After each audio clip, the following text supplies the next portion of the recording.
Sim, Senhor, tu sabes que te amo. Disse-lhe então Jesus: apacenta minhas ovelhas.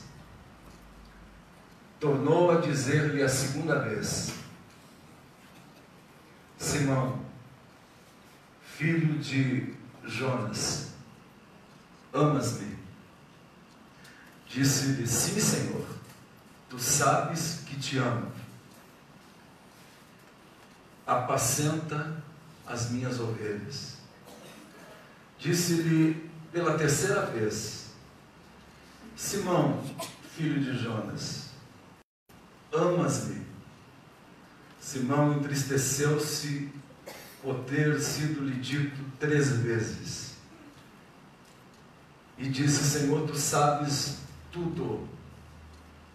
Tu sabes que eu te amo. Jesus disse-lhe: apacenta as minhas ovelhas. Na verdade, digo que quando eras mais moço,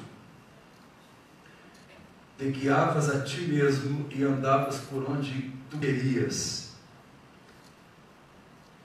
Quando fores velho, estenderás as mãos e outro te cingirá, e outro te guiará, e te levará para onde tu não queres ir.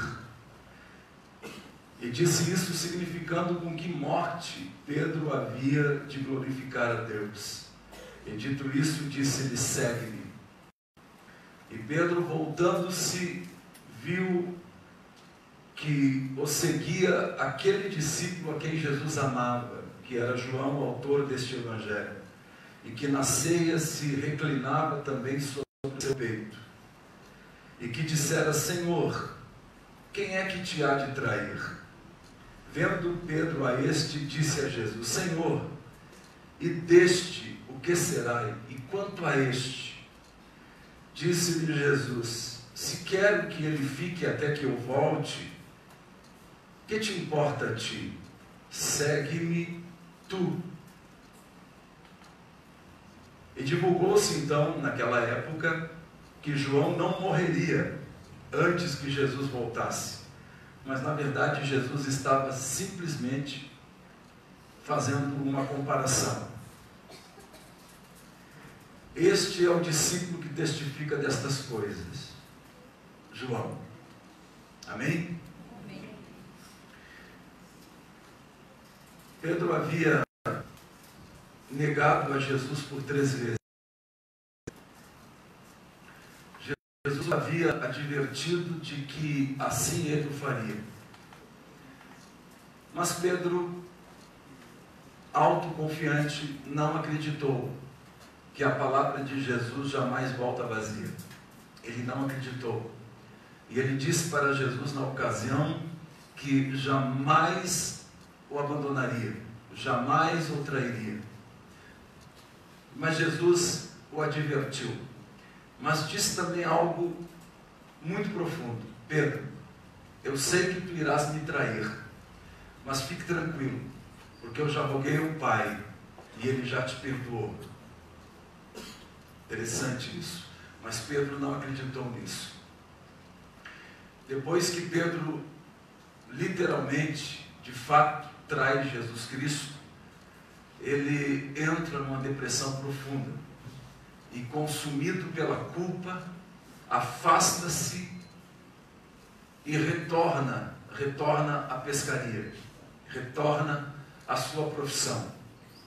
Jesus já o havia chamado no começo das narrativas dos evangelhos. O chamado de Pedro, ele é relatado, e Pedro retorna à pesca. E após a ressurreição, Jesus então aparece aos apóstolos que estavam pescando. Eles estavam a alguns metros da praia, e Jesus aparece, e João primeiramente o identifica, Pedro também o reconhece, e eles vêm para a praia. E o texto que nós lemos diz que eles estavam fazendo uma refeição, e Jesus convida Pedro para conversar. diz: Pedro, vamos conversar, eu preciso conversar contigo. Então eles se afastam um pouco do grupo e começam a caminhar pela praia. Imaginem Pedro e Jesus caminhando lado a lado pela praia. De repente Jesus para, coloca a mão no ombro de Pedro e lhe pergunta: Simão, filho de João ou filho de Jonas, dependendo da tradução da sua Bíblia, tu me amas? E Pedro rapidamente responde: Senhor, tu sabes que eu te amo. E Jesus lhe responde dizendo: então apacenta os meus cordeiros. E Jesus faz a pergunta pela segunda vez: Pedro, tu me amas? Pedro olha para Jesus e fica pensando: poxa vida, eu já respondi a essa pergunta. Mas ele responde, diz: Senhor, tu sabes que eu te amo. E Jesus então novamente lhe responde dizendo: então apacenta as minhas ovelhas. Mas pela terceira vez Jesus o interroga, perguntando se ele o amava. E diz o texto que lemos que Pedro ficou muito triste por Jesus ter lhe perguntado por 3 vezes. Por 3 vezes. Interessante que a frequência da pergunta, o fato da pergunta ter sido feita por 3 vezes, significa que Deus quer nos comunicar alguma coisa. Todas as vezes que na Bíblia Jesus usava a expressão em verdade vos digo, ele estava querendo enfatizar algo, chamar a nossa atenção para algo. E aqui Jesus repete uma pergunta por 3 vezes. É porque ele quer dizer algo através desta pergunta. Ele queria dizer a Pedro e quer dizer a nós. Esta pergunta, eu atribuo a ela 5 características. Existem mais, com certeza, mas eu atribuo 5 características a esta pergunta. Por isso que o título da nossa mensagem é uma pergunta, suas implicações e uma resposta certa. A primeira característica desta pergunta que Jesus faz a Pedro é inevitável. Cedo ou tarde, eu e você teremos de respondê-la.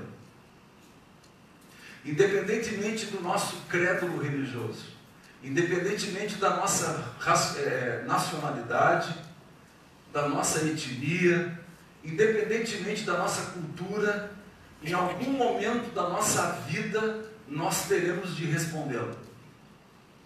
Portanto, a primeira qualidade desta pergunta é a sua inevitabilidade. Quando Jesus olha para Pedro e repete por 3 vezes, e pergunta a Pedro por 3 vezes, tu me amas? Jesus também está dizendo isso. Isso será inevitável. Ninguém que o Pai traz a mim passará por mim sem responder a esta pergunta. E essa é uma característica que justifica a pregação do Evangelho no mundo todo. Como escreveu Mateus, lá no capítulo 24. E este Evangelho será pregado a toda a criatura. Ou seja, é uma pergunta inevitável. Eu não sei se você já respondeu. Não sei se você já respondeu. Mas um dia você terá de fazê-lo. Eu já fiz. Portanto, a primeira característica desta pergunta é uma pergunta inevitável. A segunda característica dessa tríade de perguntas, dessas 3 perguntas que Jesus faz a Pedro, é que ela é pessoal. É uma pergunta revestida de pessoalidade. Jesus não pergunta para todos. Jesus não chega no grupo de discípulos e diz assim: ai gente, vocês me amam?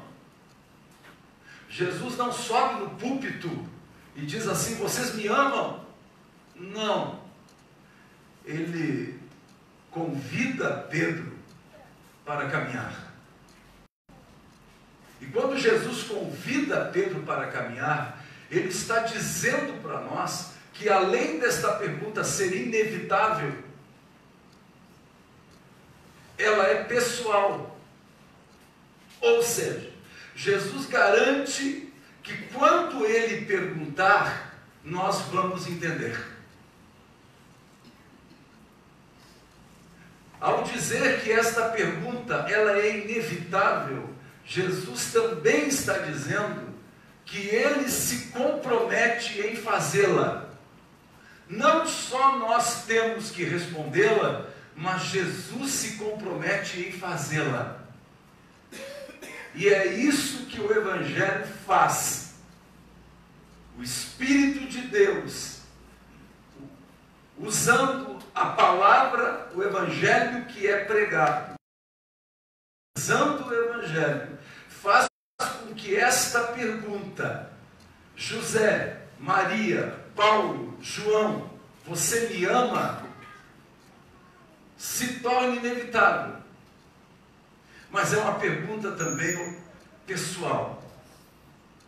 Sendo pessoal, uma terceira característica desta pergunta de Jesus, ou dessa tríade de perguntas, é que ela é intransferível. Você não poderá responder esta pergunta pelo seu filho. O seu filho não poderá responder por você.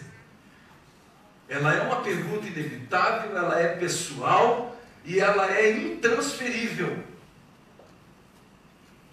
Intransferível. É como uma senha bancária, ela é intransferível. Interessante isso. Um dia nós teremos de respondê-la. Ela é uma pergunta pessoal, porque Deus é um Deus pessoal. Apesar de sermos bilhões de pessoas ao redor do mundo, Deus nos conhece a cada um pessoalmente. Deus conhece você e Deus me conhece. Deus conhece as suas necessidades pessoais. Ele não é só um Deus poderoso, Ele é um Deus pessoal. Essa pergunta, ela não pode ser transferida, mas é uma pergunta também necessária. Necessária porque nos leva à reflexão de quem nós somos em relação a Jesus. Quem é Jesus para nós?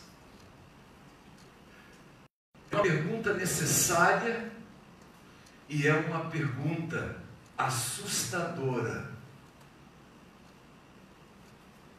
É uma pergunta inevitável, é uma pergunta pessoal, é uma pergunta intransferível, é uma pergunta necessária e é uma pergunta assustadora. A assustabilidade desta pergunta é devido a quem faz a pergunta. É assustadora porque quem faz a pergunta sabe algumas coisas das quais eu deixarei você a par. Por isso é uma pergunta assustadora. Porque quem estava perguntando para Pedro: Pedro, tu me amas? Sabia de coisas das quais a gente não pode se esconder, as quais a gente não pode manipular.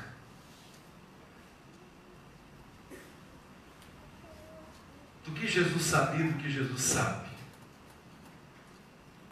Primeiro, Jesus sabe o que nós vamos dizer antes mesmo de nós o fazermos. Jesus sabe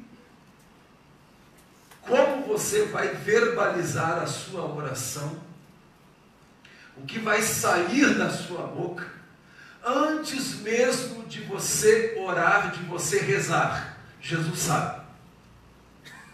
Então, quando Pedro ouve essa pergunta, tu me amas? Pedro pensou assim, poxa vida, quem está fazendo esta pergunta não pode ser enganado.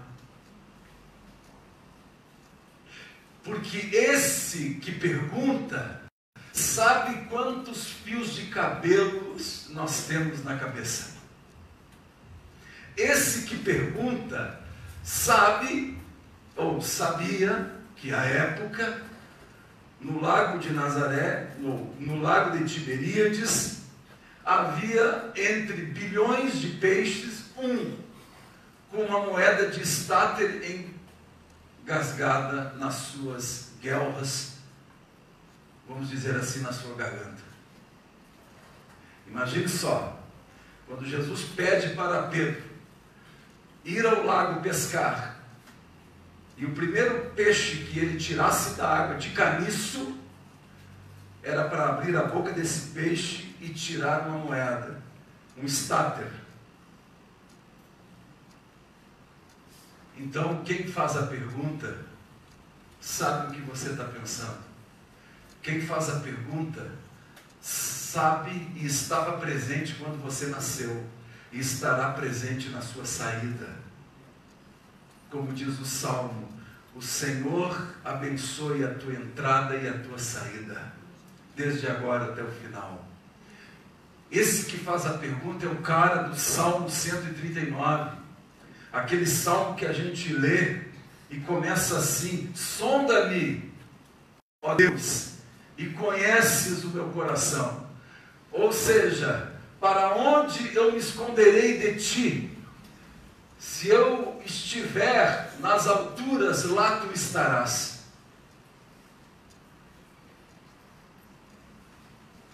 Tu sabes todas as coisas. Quando eu estava informe no ventre da minha mãe, tu já me conhecias. Quando nós estávamos informe, éramos ainda fetos, Deus já nos conhecia e nos chamava pelo nome. Então é uma pergunta assustadora, porque aquele que a faz, ele sabe o que você está passando, ele sabe o que você pensa, mas ele também sabe que um sim pode esconder, pode ocultar um não. Ele sabe disso, e foi por causa disso que lá no capítulo 5, no Sermão do Monte, em Mateus, ele diz: seja a vossa palavra sim, sim, ou não, não. O que passar disso, vem de onde? Vem do maligno. O que Jesus estava tentando dizer? O que pode passar de um sim e o que pode passar de um não? O que passa de um sim é aquilo que o sim esconde ou camufla. E para que a gente entenda isso que Jesus está dizendo, que ele sabe que confissões positivas em relação a ele, mãos levantadas para aceitá-lo, significa que esta pessoa de fato está lhe dando um sim. Ele nos conta uma parábola, e essa parábola está em Mateus, no capítulo 21, a partir do verso 28. Ele conta a parábola de dois filhos, de um homem que tinha dois filhos, e disse a um dos filhos: vai à mercearia para mim. E o filho prontamente respondeu ao pai: eu vou. Chegou ao outro filho e perguntou para o filho: vai à ferragem para mim. E esse outro filho disse: eu não vou. Aquele filho que disse: eu vou, não foi. Aquele filho que dissera: eu não vou, esse acabou indo. É o que está escrito nessa parábola em Mateus capítulo 21, a partir do verso 28, do 28 ao 32. O que Jesus está dizendo com isso? Que nem todo mundo que diz sim a Ele, está dizendo sim de verdade. É que às vezes, quando a gente diz, eu te amo, sim, esse nosso sim, ele está camuflando, ele está escondendo um não por trás dele. Quando é que o sim ele é camuflado? De duas formas. Às vezes o sim ele é dito de uma forma irreflexiva. A pessoa se emociona e ela não sabe o que está dizendo e acaba dizendo. O sim desta pessoa, na verdade, não reflete exatamente o que ela está sentindo. Não reflete. Ela está dizendo um sim, mas ela não tem noção do que está dizendo. Isso está bem claro em Mateus, parábola do semeador. Principalmente no solo rochoso, onde imediatamente a pessoa ouve o Evangelho e aceita Jesus. Mas de repente sai o sol, vem as perseguições, as lutas, e esta pessoa logo desiste. Ela deu um sim, mas o sim dela estava comprometido. Agora, o sim também ele pode ser produto de sacanagem. Pode ser produto de sacanagem. Lá em Provérbios, no capítulo 27, no verso 6, está escrito que o verdadeiro amigo, ele às vezes nos fere para nos curar. Mas quem quer levar vantagem sobre nós, nos enche de elogios. O texto diz, os beijos lisonjeosos do suposto amigo. A pessoa diz que te ama, mas ela está com uma faca escondida atrás. É quando o sim, ele esconde um não, como fruto de uma sacanagem. Então, quando Jesus pergunta para Pedro, tu me amas, Pedro? Jesus tem tudo isso em mente. E é uma pergunta assustadora, porque quem faz a pergunta sabe tudo, sabe inclusive que muitos sims escondem nãos, e que às vezes muitos nãos escondem sims, sabe disso, mas ele também sabe que o dizer do homem, ele será confirmado ou não, pelo passar do tempo. E eu quero que você veja isso no capítulo 12 de Lucas, no Evangelho de Lucas. Jesus também, que às vezes,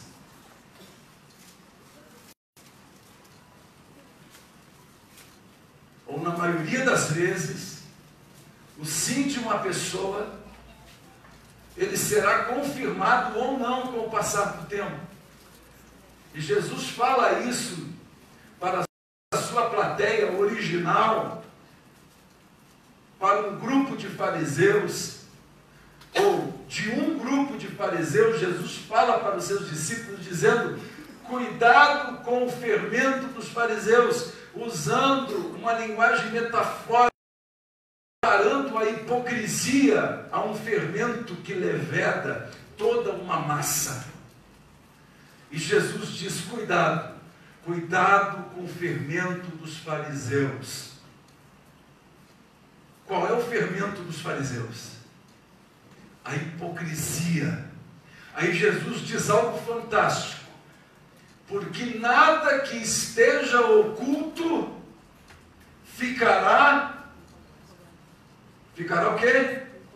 Oculto, virá à tona, porque o tempo mostrará se o que aquela pessoa disse realmente tinha conexão com o coração, era verdadeiro de fato, ou era apenas da boca para fora. É uma pergunta assustadora, porque aquele que faz a pergunta, ele sabe que confissões Confissões não dizem muita coisa. Ele sabe que o tempo revela, mas ele também sabe outra coisa. Outra coisa, que o dizer humano, o afirmar humano, ele só é legitimado pelo fazer. Porque não adianta você dizer que é. Você tem que demonstrar que é. Então ele fala isso. Ao perguntar para Pedro por 3 vezes, você me ama? Ele está dizendo isso. Pedro, se tu me amas, faz. É quando o amor traz uma tarefa para nós. Se você me ama, você faz. Você faz. Porque o querer do homem, o dizer do homem, o afirmar do homem, ele é autenticado, ele é legitimado pelo fazer. E isso a gente vê muito claramente em Mateus, no capítulo 12, quero que você veja lá.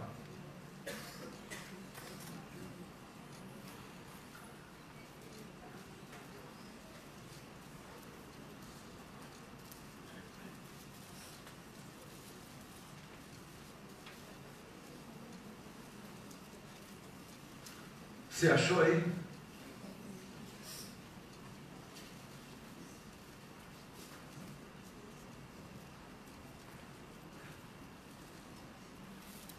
Perdão, Mateus capítulo 15.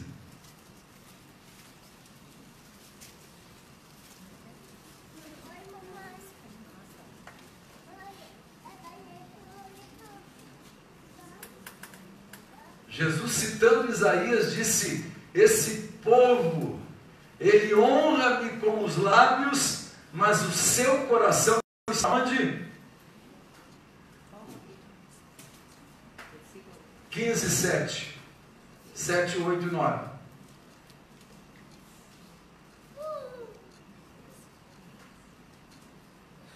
Esse povo honra-me com os lábios, mas o seu coração está longe de mim.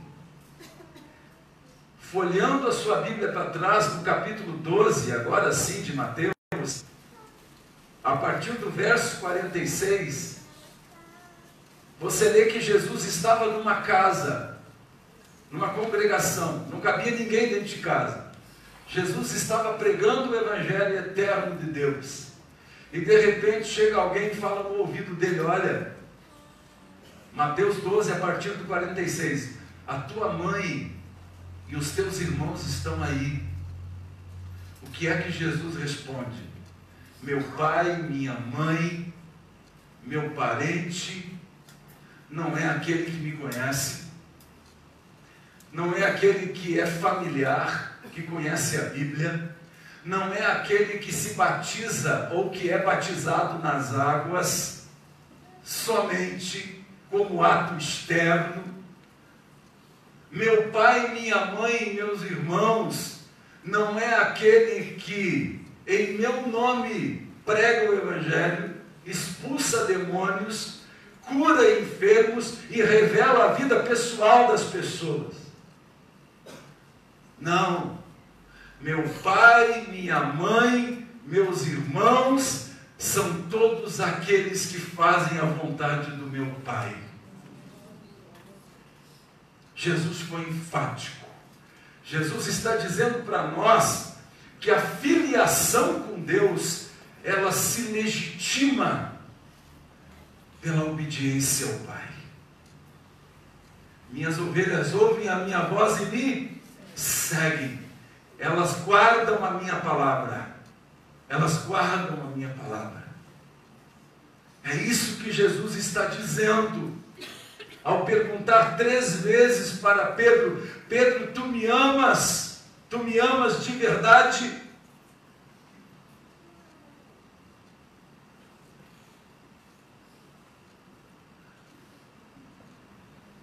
É uma pergunta inevitável. Ela é uma pergunta pessoal. Ela é intransferível. necessária e assustadora. Assustadora, porque quem pergunta sabe. Quem pergunta sabe. Quem pergunta vê a conexão. Ele vê o link entre os lábios e o coração. Quem pergunta sabe se o sim não é fruto de uma irreflexão. Quem pergunta sabe se o sim não é fruto de uma sacanagem, de uma hipocrisia.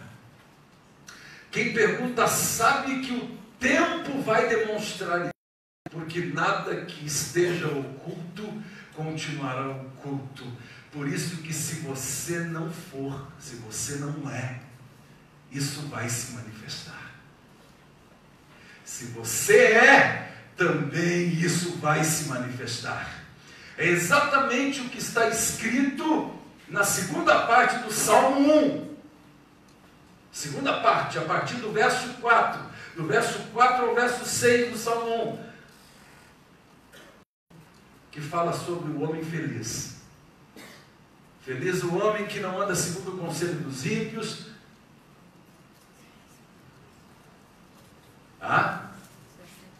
Salmo 1. Bem-aventurado o homem que não anda segundo o conselho dos ímpios, nem se detém no caminho dos pecadores, nem se assenta à roda dos escarnecedores. Antes o seu prazer está na lei do Senhor, e na sua lei ele medita de dia e será como uma árvore plantada junto às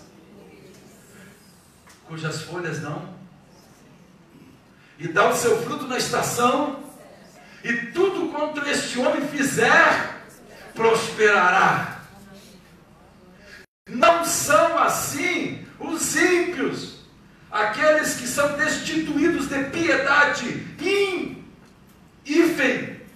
Pio é aquele que não tem que não tem piedade, que não tem misericórdia, que não trata os outros como Deus tratou com ele.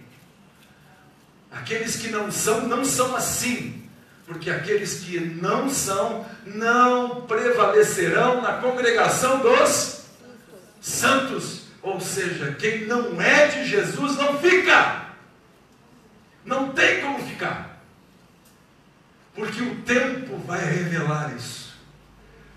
O tempo vai revelar. Você não consegue, eu não consigo ser o que não sou o tempo todo.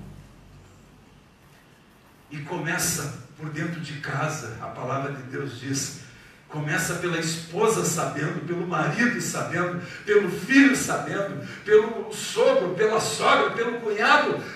Começa dentro de casa. Bem-vindo.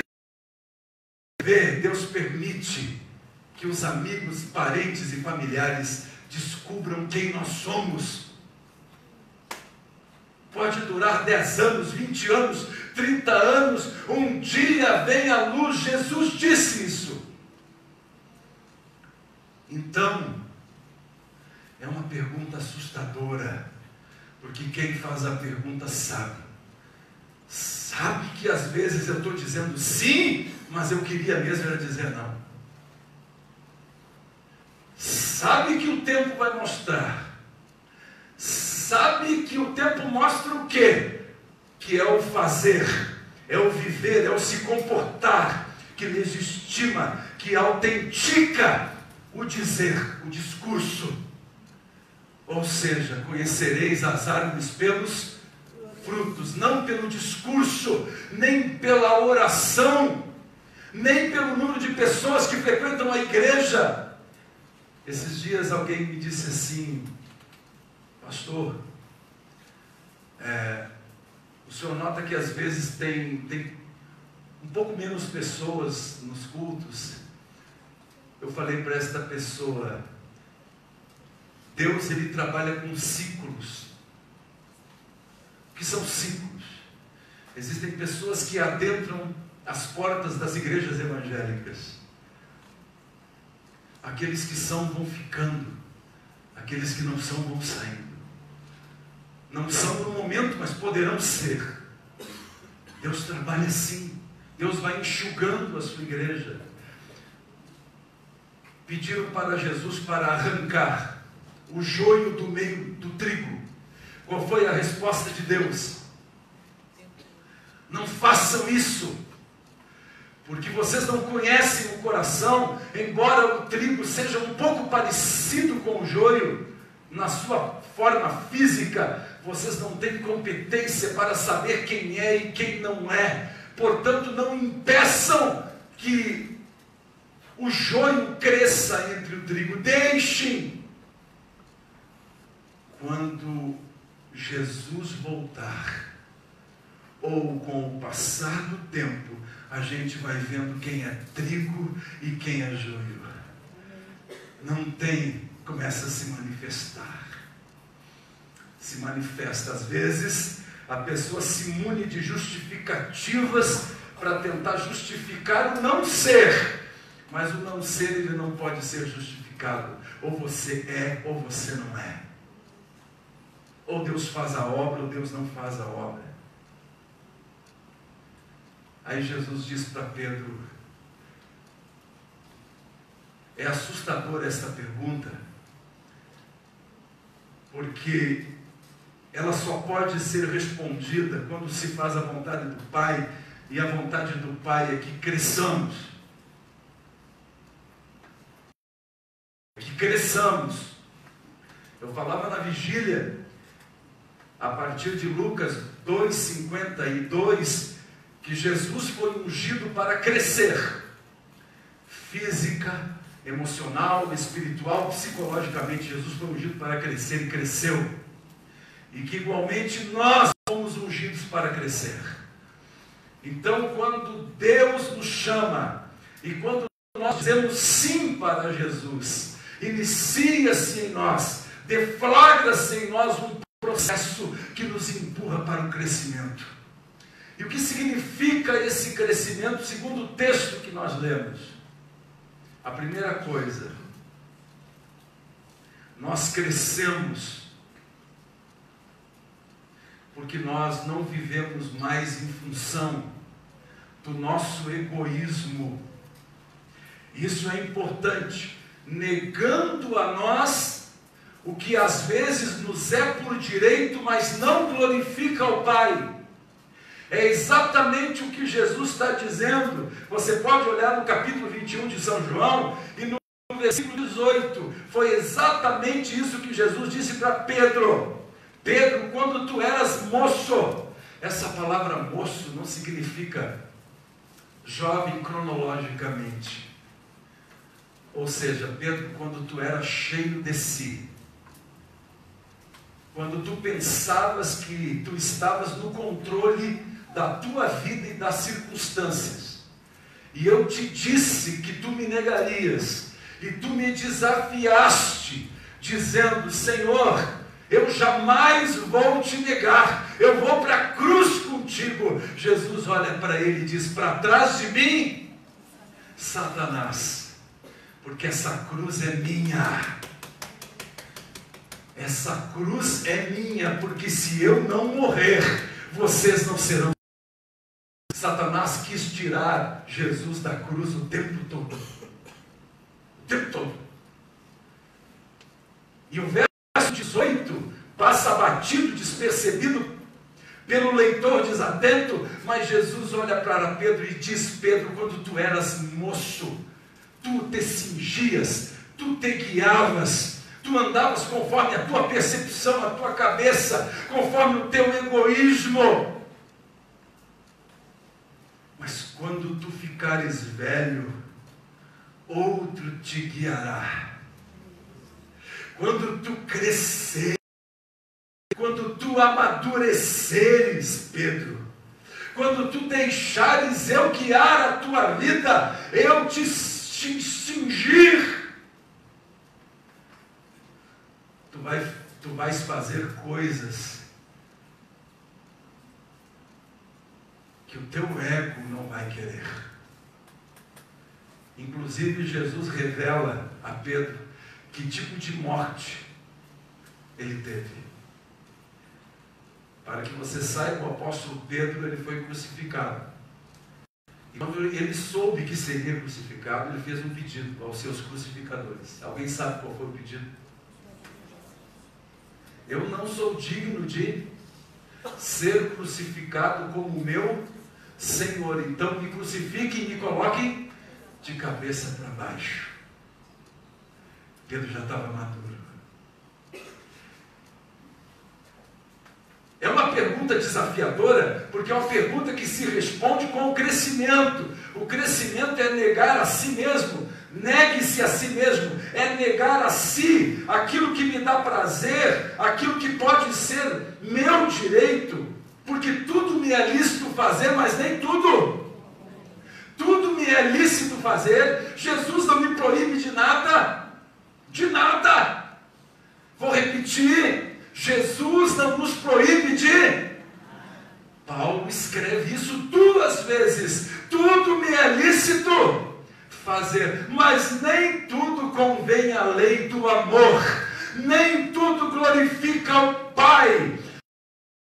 É direito teu, mas se na execução do seu direito Deus não será glorificado, negue esse desejo a você.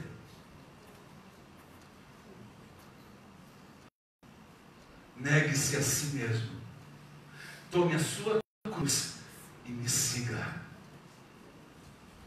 Então o crescimento, ele começa com a compreensão de que tudo que não glorifica a Deus eu devo negar a mim, ainda que a mim seja direito. Segundo, o crescimento verdadeiro, ele não pode acontecer em função do outro. Eu não posso usar o outro ser humano, seja pai, seja mãe, seja pastor, seja obreiro, seja igreja evangélica. Eu não posso usar o outro como parâmetro motivacional e como parâmetro avaliativo para eu me medir, para eu me avaliar. E era o que Pedro fazia. Veja o verso 19. O verso 19,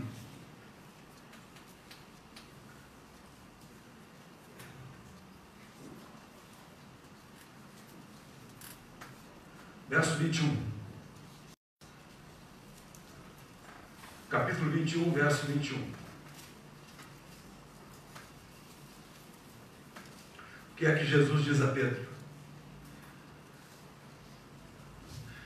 Depois que Jesus disse: Pedro, tu terás que crescer. Tu costuma fazer tudo de acordo com a tua cabeça, mas tu vais crescer. E uma outra coisa que tu terás de fazer: o importante não é quanto a ele, o importante é quanto a ti. Leiam e vejam no verso 21 sobre quem Pedro estava perguntando. Jesus estava conversando com ele. Jesus queria uma resposta de Pedro. Era uma pergunta pessoal, intransferível. Era uma pergunta assustadora. E de repente Pedro tenta evitar a própria percepção. Não quer olhar para si. E Pedro lança o seu olhar para o outro e pergunta: e quanto àquele, Senhor? Não é que está escrito isso? É no 21, no 22. E quanto àquele? 21, né? 21. E quanto àquele? Quantas vezes você já deixou de responder a esta pergunta pela prática, por causa do outro? Porque você está tão impressionado e interessado no outro que se esquece de si. É quando nós começamos a usar o outro para justificar, ou justificar, não explicar, por que nós não respondemos essa pergunta na prática. E Pedro insiste: e quanto àquele? Aí Jesus só voltou a dizer: para, volta para o foco, não te distrai, não evita a tua própria percepção, o negócio é contigo. Para de olhar para o outro que está do teu lado, para de olhar para o pastor, Quantos pastores você já conheceu na vida? Quantas coisas e defeitos você já viu nas igrejas evangélicas? Para de usar isso! Porque a pergunta, ela é inevitável, ela é pessoal, ela é necessária, ela é intransferível, ela é assustadora. Para crescer, disse Jesus, primeiro, tu tens que aprender a lidar com o teu egoísmo. Segundo, tu tens que aprender a não te medir mais pelos outros, a não medir a tua espiritualidade pelo teu companheiro, pelo teu irmão, pela tua esposa, pelo teu marido. Se o outro fala em línguas e você não fala, se você faz isso e o outro não faz, esquece o outro em termos de crescimento espiritual. Só lembra do outro para amar. É o que Jesus está dizendo para Pedro.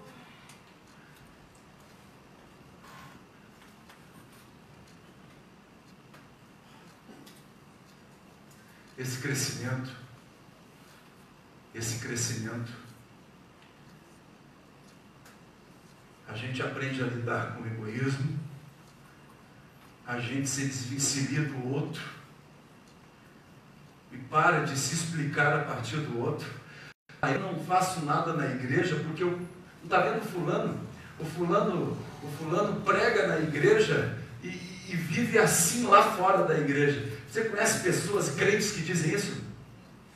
E que tentam explicar o porquê que não fazem mais as coisas para Deus por causa disso, a partir disso. Eu não me batizo nas águas, por que adianta a gente estar batizado nas águas? Eu conheço o fulano que se batizou e olha aí. Continua usando o outro como parâmetro motivacional e como parâmetro avaliativo. Você não está crescendo, você estacionou. E terceiro e último, o crescimento que Jesus pede é um crescimento que visa a glória de Deus. No 18, Jesus diz isso: Pedro, vão te matar, você vai morrer de cabeça para baixo, mas sabe de uma coisa? Deus será glorificado. É o que está escrito, eu acho que é no 18, né? Deus será glorificado. Que tipo de morte glorificarás a Deus? E aí a gente que lê a Bíblia, a memória começa a fazer conexões e busca o que está escrito lá em 1 Coríntios, no capítulo 10 e no verso 31, que diz assim: seja no comer, ou seja no beber, seja num baile, seja numa cancha de bocha, seja numa quadra de futebol, seja numa festa de 15 anos, seja numa passeata, seja onde quer que você estiver, viva para quê? Para a glória de Deus. E sempre se pergunte, vem cá um pouquinho, será que essa dança é para a glória de Deus? Será que eu estou dançando com a minha esposa é para a glória de Deus?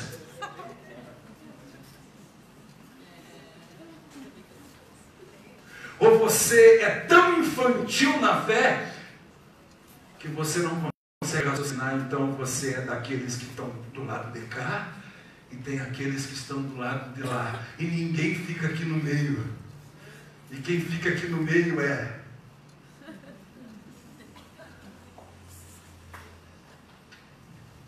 Será que quando você traz uma oferta para a igreja, é para a glória de Deus? Será que nós vamos participar da Santa Ceia? Nós vamos partir o pão? Será que isso é para a glória de Deus? Ou é apenas uma encenação nação um teatro para cumprirmos um protocolo mensal? Afinal de contas, o que você está fazendo aqui?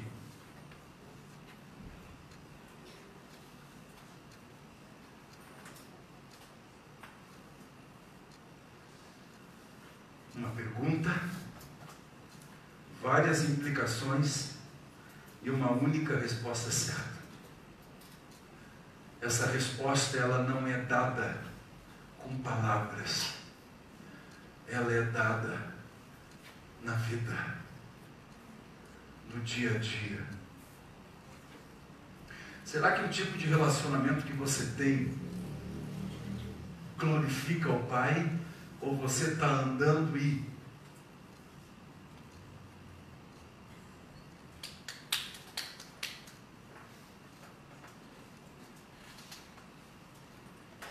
a minha pergunta é: Jesus já lhe fez essa pergunta? Pastor, eu estou há 40 anos na igreja, eu conheço gente que está há 50 anos na igreja e não se converteu ainda. Eu conheço gente que chegou ontem na igreja e já está convertida.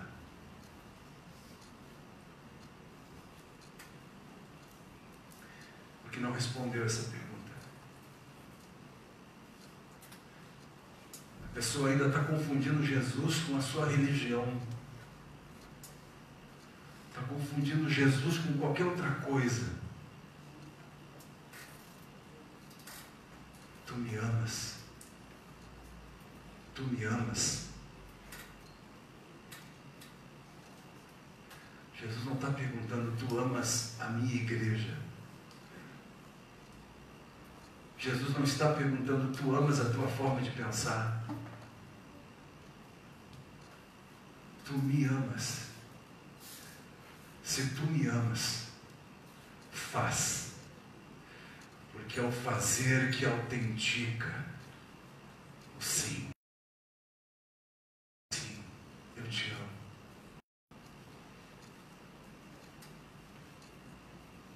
Nós vamos participar da Santa Ceia.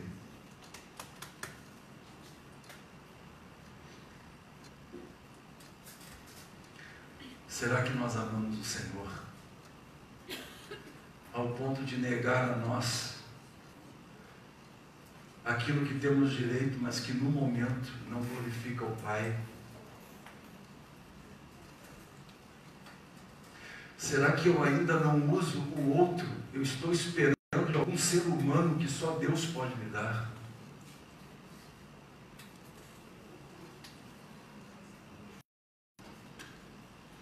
Será que a minha vida glorifica o Senhor? As pequenas coisas. O estar aqui numa comunidade, nós cantarmos e nós ouvirmos a palavra, isso é necessário. Mas a vida cristã, ela é vivida lá fora. Quando a gente está lá no meio de tudo. Fique em pé, por favor.